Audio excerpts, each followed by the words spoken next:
Hi, welcome to second episode in our absolute basic Arduino journey. This journey will continue till we build AI-driven robotic arm up to even a humanoid.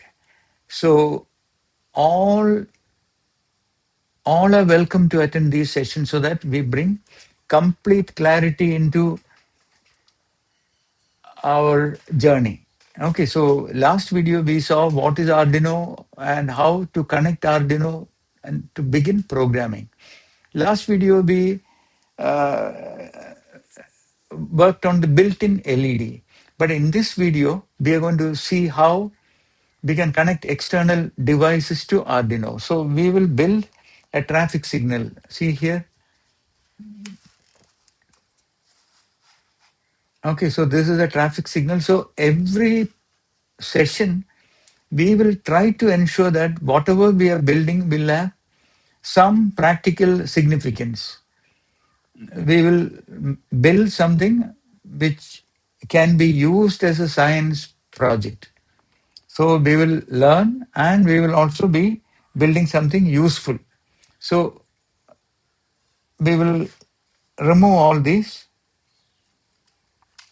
When you work with connected Arduino like this, we will need to ensure that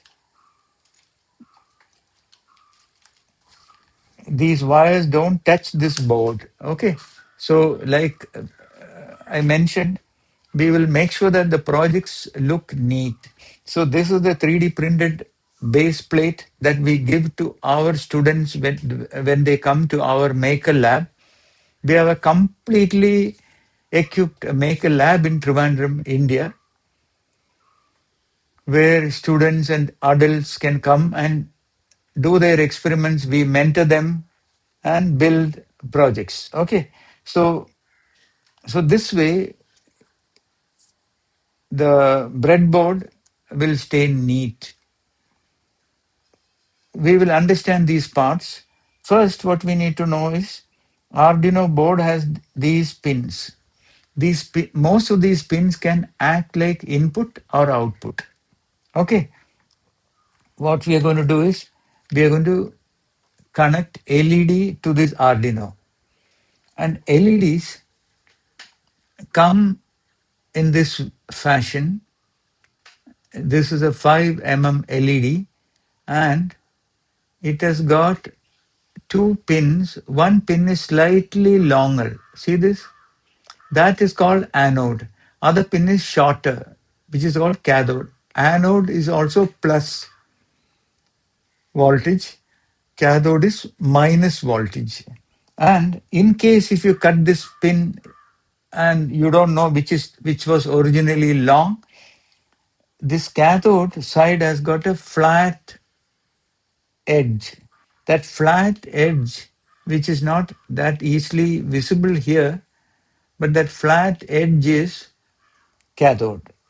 But know that LED is an active device, and only when you connect voltage at the correct polarity, LED will come on. Otherwise, LED can go bad or it will not turn on.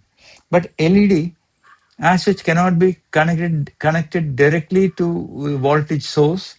You need a current limiting resistor. You need a resistor connected to one of these pins so that current flowing through the LED is within the limit, and the limit etc. we will see later. Depending on the LED type, the current can maximum current can be different, but those current voltage, all those things slowly we will learn so that you will not feel confused at start itself. Okay, so LEDs will come in different colors. This is red, yellow, and we have blue, and we also have green. There are different types of LEDs. This LED has got three pins. This is an RGB LED or a dual. It can also be a dual color LED. etc. So now it's not easy to connect LED. You need to know how to solder. So to make it easy, what we do is, and to make it look neat, we will use a readily available LED module, not expensive. And the advantage of this module is it already has these pins, so you can just put it in the breadboard. It also has the current limiting resistors. So if you see here, you will see the current limiting resistor at these locations. So we can easily use it. So we can put it in like this. This is the breadboard, and these breadboard are, these points are internally connected. All these points are connected vertically. So if you connect a wire here and connect another wire here, they will have connection. They are like joining them together without soldering. So,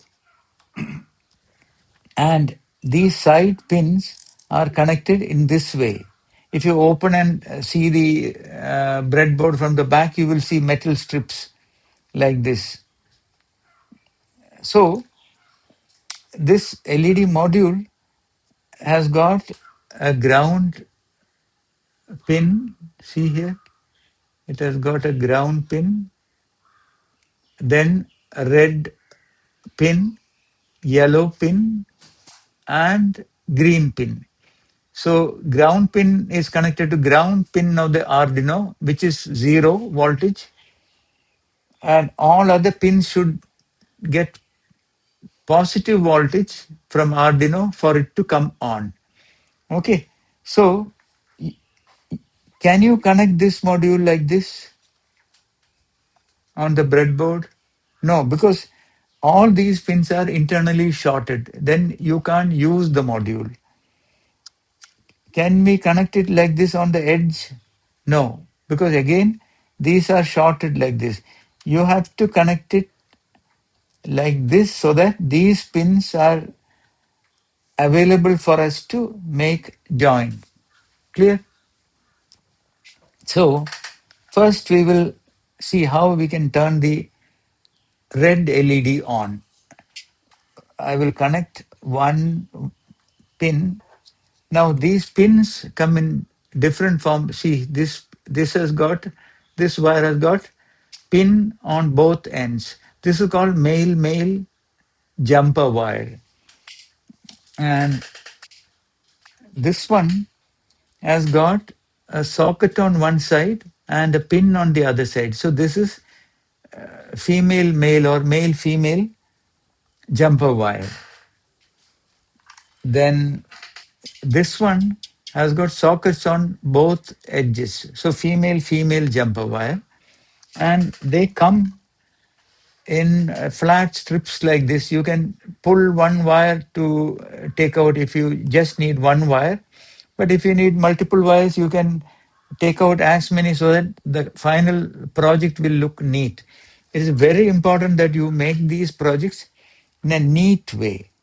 Okay, so I'm taking a male jumper wire, connecting one end to the ground pin in front of the ground pin of the LED module, and other end to the ground pin of the Arduino module. Okay, I'm taking another wire, again male jumper wire, and connecting it to the breadboard hole in front of the red LED, and we will connect it to pin 9. Ignore the LED coming on now. We are going to start from 0. So I will delete all these lines.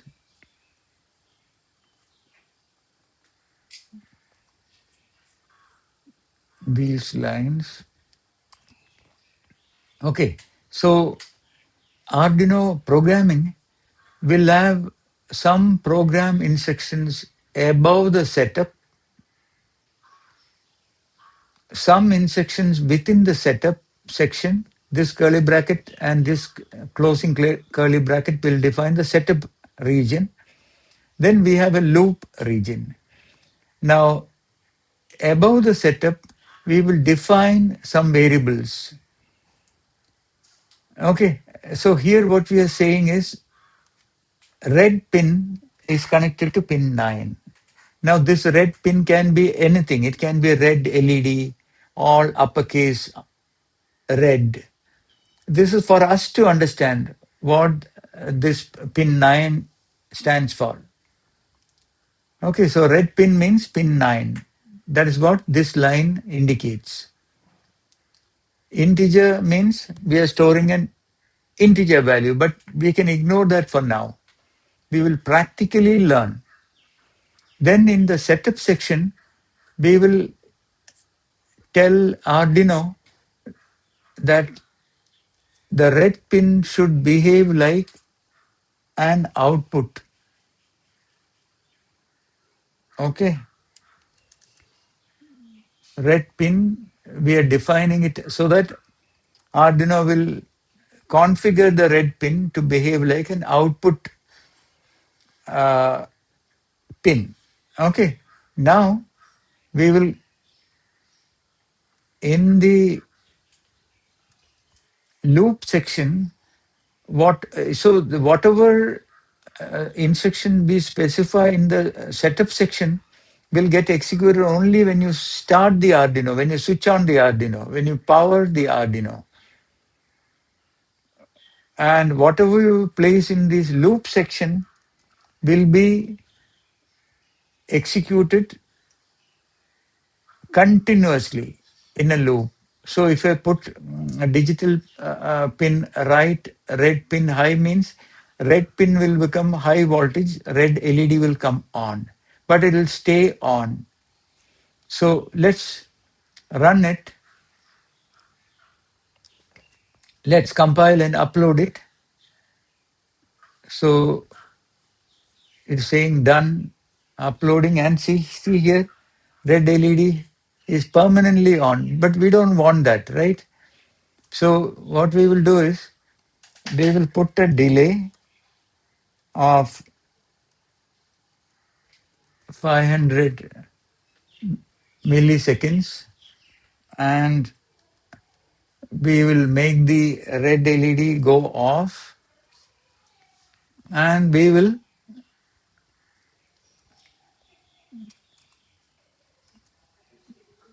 place the delay. I didn't put the semicolon at the end of the line. See here, expected semicolon before the digital write. So that is here, and here also we need. So now what should happen to LED? LED will come on and off at this speed. See this? Clear? So we know how to turn on and turn off an external LED. Now what we are going to do is we are going to wire the traffic signal by connecting the other wires. So I'm going to connect yellow pin. Yellow pin, I will connect it to, let me see the code, pin 10. And green, I will connect it to pin 11. Okay. So let's keep these wires neat.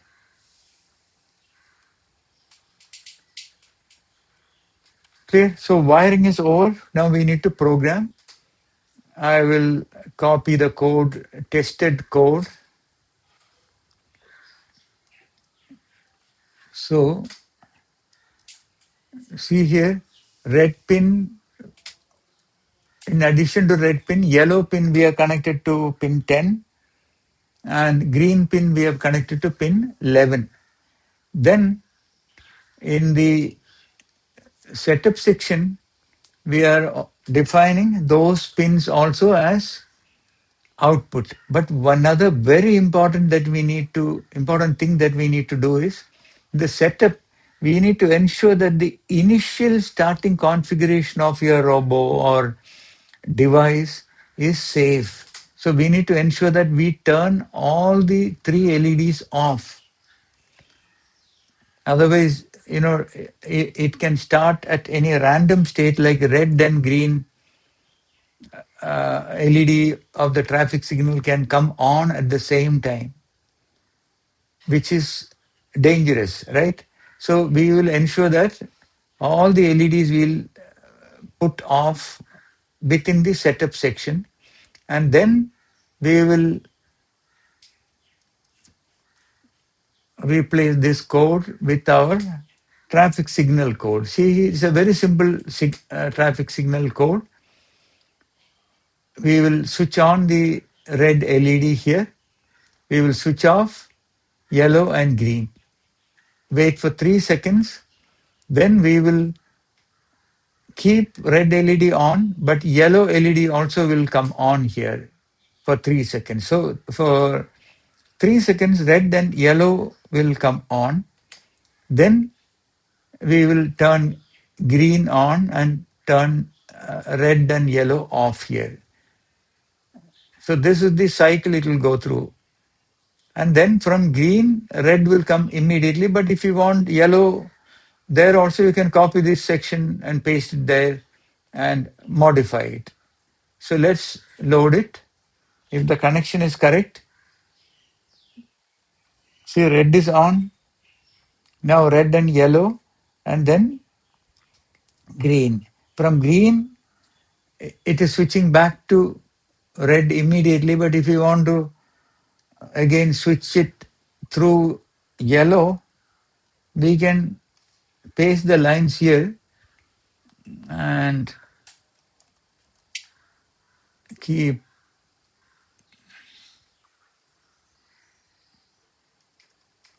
green and yellow high here and load it. Red on, red and yellow on, then green and yellow on, and then red. Clear? So this is a complete traffic signal, but we can further improve this by adding an ultrasonic sensor so that when pedestrian is there, pedestrian signal can come on and the traffic can become red. We can provide push button like push button based pedestrian crossing. All those things you can do, but the basics should be very clear. So if you have any doubt in this code, please come by the comment section. We go through every comment. So that is it for the second episode.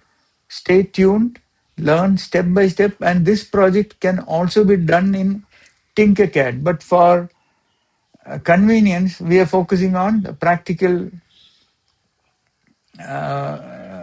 actual physical device so that you have the real experience.